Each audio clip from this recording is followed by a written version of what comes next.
National Weather Service in Phoenix has issued a flash flood warning for extreme northwestern Maricopa County in south central Arizona. This includes Wickenburg until 7 p.m. Mountain Standard Time.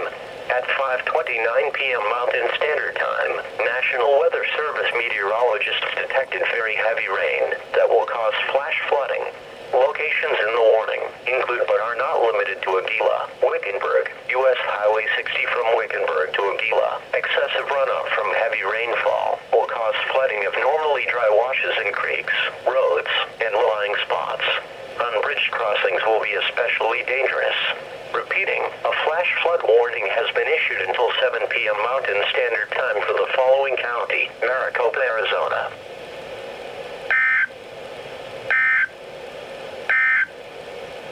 You are listening to NOAA Weather Radio KE.